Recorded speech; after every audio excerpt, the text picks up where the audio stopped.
All-Star Western number 5, written by Justin Gray and Jimmy Palmiotti, art by Moritat. We left off last issue with Dr. Arkham and Jonah Hex going down into some mines inside of a cave in order to free some children who are working against their will. And Dr. Arkham gets held at gunpoint by this really huge, scary-looking dude. Also, everyone here is British for some reason. I don't know. So, issue picks up exactly where it left off. Arkham's being held at gunpoint, and guy's telling him to stand down. Arkham's telling him to stand down, and Jonah's like, do it. I don't care about Arkham. Go for it. But as he's distracted, one of the guys on the platform that he's standing on knocks out the leg of the platform and causes Jonah to tumble down where they can get the jump on him. They get him grabbed, take away his guns, and the big guy's like, well, we're going to go ahead and just take care of you the old-fashioned way, and we're going to throw you down into a tunnel that is actually just a raging river. So, bye. So they do that, and they bring him over there, and they give him, like, some last words, and then toss him in.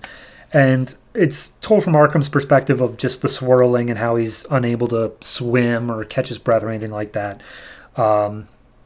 But we see Jonah manage to grab a hold of Arkham. He reaches for his axe tomahawk in his waist, hip belt, whatever you want to call it, and get a grip inside of the edge of this cliff that they're careening down, like it's a waterfall, which slows their descent just enough to land on an outjetting rock.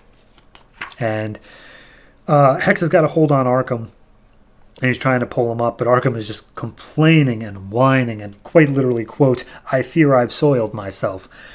So finally Arkham gets pulled up onto the rock, and apparently the art doesn't really sell this, and I am going to knock points on this, but apparently it is pitch black and they can't see a thing.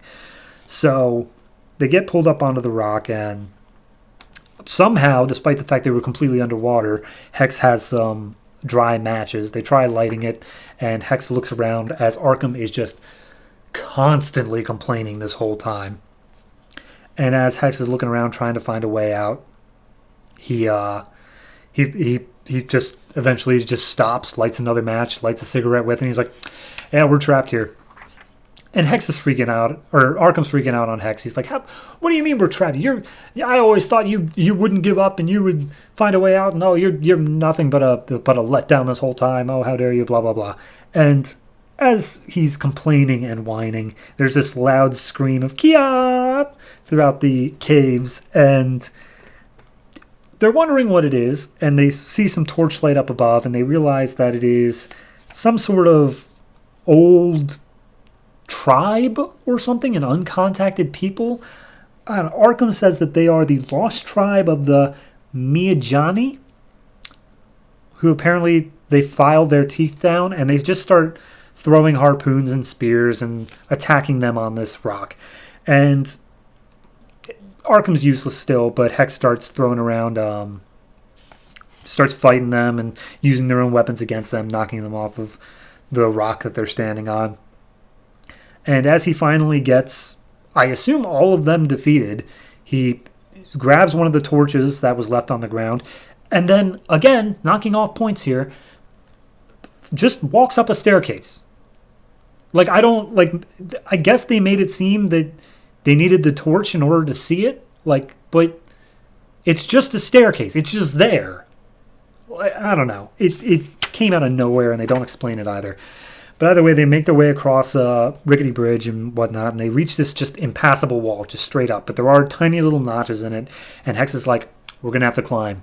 So they climb, and Arkham's like, we've been climbing for forever, and I don't even see the bottom anymore. What are we doing? Finally, they reach the top, and Arkham's freaking out. He's like, oh my god, my arms are numb. I'm never going on another adventure with you again. And Hex is like, that's fine with me. But they hear another loud squeal in the cave, and they're like, okay, now what? And he holds up the torch, and he sees a giant bat descending upon them. And his ending line is, damn it, I hate Gotham. And that's where we leave off. That's the cliffhanger. So, points off. Point off number 1. Where were those stairs from? Why couldn't he find those before? Second point, in them trying to say they're in pitch black, it honestly looks brighter than any other scene.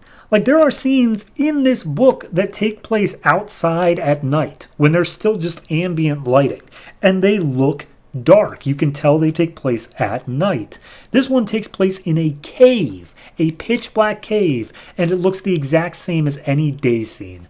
That's bad for art. I don't... Like, they tell me, oh, I can't see a thing, while meanwhile it's like, really? It's actually darker when they light up the match because they have to darken the rest of the scene to show the match is lit. Like, just do that darkness for the whole thing. Maybe I'm nitpicking, but it really, like, I had to read that page a couple times where I'm like, oh, right, they can't see. All right, I guess. And honestly, that leads straight into the stereo thing. So in terms of the story itself, this is just a little thing of, oh, however will they get out of this mess? And it's just more or less to pad the story out, but I don't mind it story-wise, but those two things really bother me enough that I'm going to deduct some points for that. So overall, I'm going to give this one 5.5, honestly. For a book that I have been enjoying the art of, especially with how stylistically it fits, it just feels like such a letdown that they couldn't bother to make it dark. It's a gritty book. How do you not make a gritty book dark? So, yeah. I mean, I'm okay with the cliffhanger. A giant bat, that sounds cool. Especially because I think the cover says this is the Bat Cave, so got to tie it into Batman somehow.